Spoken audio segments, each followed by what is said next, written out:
Welcome to Beginner's Primers to Planted Tanks. This is part 3 and we're going to talk about easy to grow plants that you can get started with. In the last video we talked about the 3 major factors about growing plants. If you have not seen that, I suggest you take a look at it or start from the beginning on the playlist by clicking that up above. Just a reminder about this video series is that we're assuming that you're starting with a low-tech planted tank as well as getting into plants with an already established tank. First of all, people always ask me, where do I buy my plants? Well, I'm in LA, so there's a lot of local fish stores around here. But there's 2 I mainly go to because they always have plants in stock. Mostly, however, when you go to these local fish shops, they have more of the low-lighted plants available for your aquariums. If you want specialized plants, the more hard to keep, the more rare plants, you're probably going to have to order them from eBay or an individual or something like that you find on the forums. But there's also other places you can buy them from. Dustin Fish Tank, you can buy plants from him. I bought some plants from him. He takes care of his stuff, so you know he's reputable, you know he's good. Jacob's Aquarium is another YouTuber who started getting into growing plants and stuff like that. He has his own nursery now and stuff, and I know he takes care of his plants. Always get good plants from him. Aquarium Co-op actually has his own store. He orders from distributors, but he always makes sure that the plants come in good, it's quarantined and ready to go and ready to be sold, so you can usually get good plants from him. There's also other individuals you can buy plants from, especially like on YouTube. If you do search for YouTube, some people who sell plants actually talk about it. There's YouTube videos about it and stuff. Those are the guys you want to take a look at because you can tell how well they take care of plants, how they ship plants and stuff because they talk about it in their videos. Those are the people that you actually should start buying from if they look like they know what they're doing. The other place I order very often from is eBay. I found a couple of sellers that are in Los Angeles, so I know that it gets to me in a couple of days. I do some test orders, like I order something really cheap. The plants came in good and stuff, so I start ordering from them as well. So you should check eBay. eBay is a good place to try. Just remember to do a test order first of something cheap.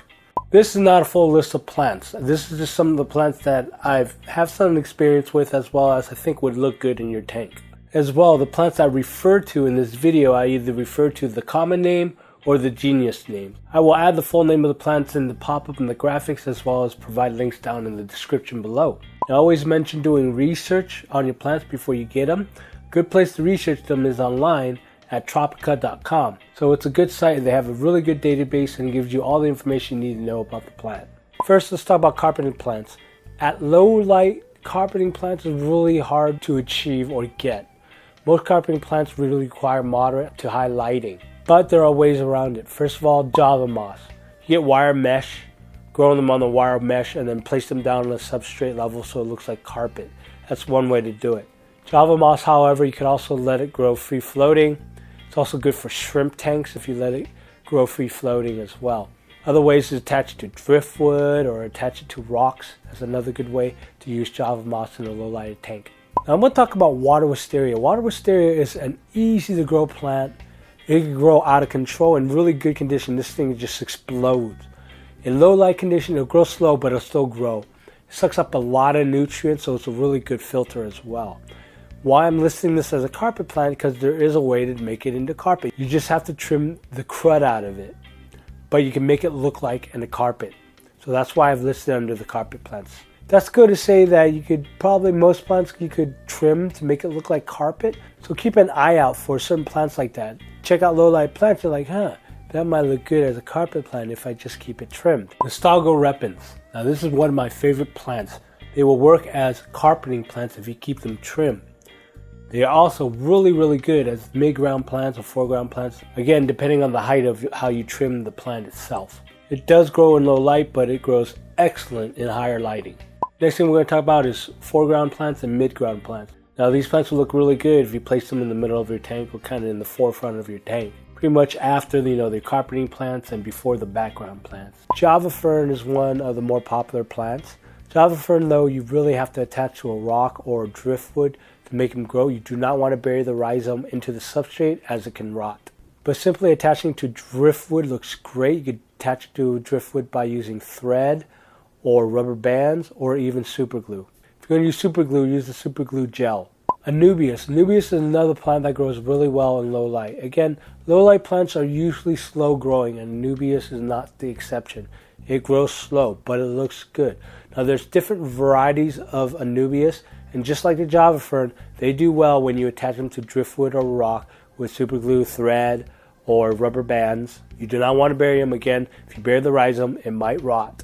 One thing to look for in the Nubius family is the Nubius nana petite. Now these have really small leaves, so they're really good for the smaller tanks. Cryptochlorines. These are really easy but great plants to grow. In really good conditions, these things grow massive. They'll grow in a bush. In a low light condition, they grow slow, but they look really nice. You bury them in the substrate, and they'll just grow upwards and then bush out. But there's a lot of variations to cryptochlorines. Make sure you check them out. Lobelia cardinalis is probably another one of my favorite plants. These look great as midground plants. It looks really cool. Next, we're going to talk about background plants. Background plants is great to grow on the back side of your tank. It'll look good to cover any equipment as well as the bare back or just the back of the tank itself. The Amazon sword is the ever classic for all aquariums. There's different varieties of Amazon sword, like the Amazon compacta grows a little smaller, about maybe about 8 to 10 inches, I think. Regular Amazon swords grow really big and get really bushy. It's the most beautiful thing you've ever seen in a huge tank.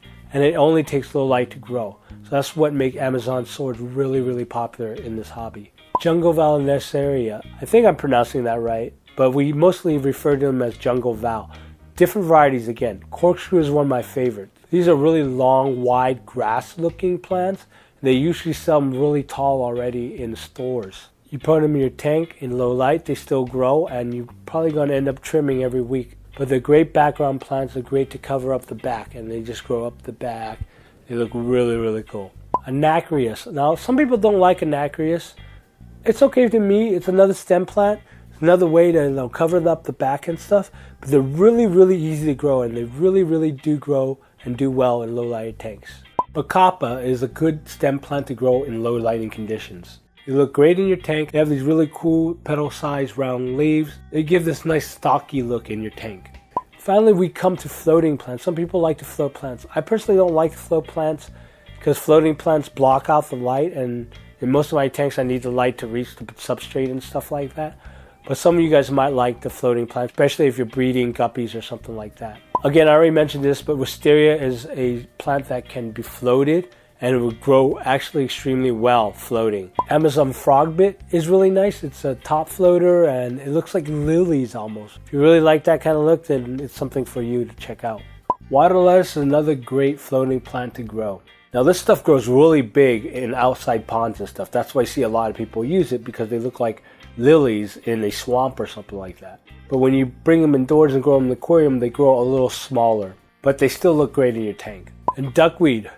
Herpes of the tank world, okay?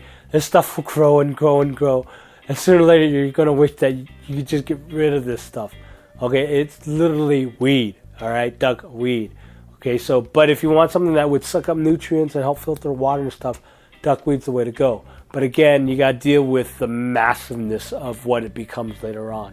It's like tribbles. And that's it. That's the lineup of easy to grow plants that I have on my list. Hope you enjoyed. Remember, this is part of a playlist, so if you want to start from the beginning of a beginner's primers to planted tanks, check out the playlist up above. Remember, if you're new to this channel, please hit that subscribe button. If you like these videos, hit the like button, and I will talk at you guys later. And make sure you have fun with your aquariums.